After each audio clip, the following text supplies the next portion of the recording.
نحمدہ و نصلی علی رسولہ الکریم۔ بسم اللہ الرحمن الرحیم۔ محترم دوستو بزرگو، دنیا کی زندگی مرنے کے لیے ہے اور آخرت کی زندگی جینے کے لیے ہے۔ دنیا کی زندگی جینے کے لیے ہوتی تو کوئی نبی، پیغمبر، ولی کوئی تو زندہ رہتا، یہ تو ہے ہی مرنے کے لیے۔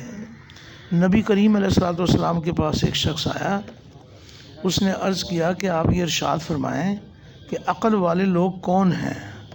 تو آپ نے ارشاد فرمایا عقل والے وہ لوگ ہیں جو موت کو یاد رکھیں اور مرنے سے پہلے پہلے موت کی تیاری کر لیں، وہ ہیں عقل والے لوگ۔ تو موت کی تیاری کیا ہے؟ تو موت کی تیاری کوئی ایسا پیچیدہ نظام نہیں ہے۔ موت کی تیاری سب کے لیے آسان ہے، شہر والوں کے لیے، دیہات والوں کے لیے، پڑھے لکھوں کے لیے، ان پڑھوں کے لیے۔ موت کی تیاری سب کے لیے آسان ہے۔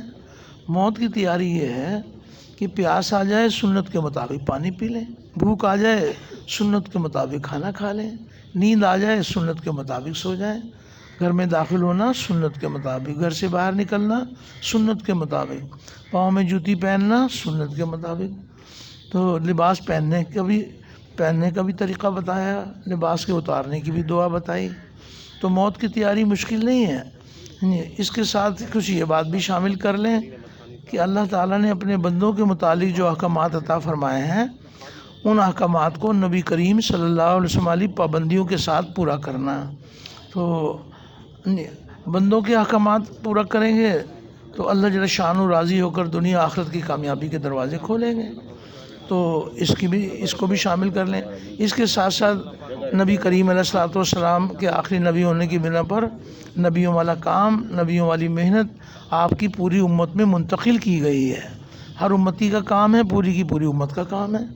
تو اللہ رب العزت ہم سب پر اپنے کرم کے دروازے کھولیں کہ خود بھی دین پہ چلنا اور اس مبارک محنت کو اپنا کام بنانا، تاکہ پورے عالم میں اللہ کا کلمہ بلند ہو اور کفر کا کلمہ پست ہو، انسانیت جہنم کی آگ سے بچ کر جنت میں جانے والی بن جائے۔ اب یہ ان کی زندگی جنا الحمدللہ ہم سب کے سامنے ہے کہ کیسے انہوں نے قربانیوں کے ساتھ اللہ کے دین کا کام کیا، مجاہدے کیے، قربانی کی۔ اب اللہ کی ذات سے امید ہے کہ انشاءاللہ ان کی قبر جنت کے باغوں کا باغ بنے گی اور اللہ رب العزت ان کی قبر کو نور سے بھر دیں، اور جتنے مسلمان دنیا سے جا چکے اللہ پاک سب کی قبروں کو نور سے بھر دے، سب کے گناہوں کو اللہ پاک معاف فرما دے، اور ہمیں موت تک نبی کریم علیہ الصلوۃ والسلام کی مبارک محنت کے لیے قبول فرما لیں۔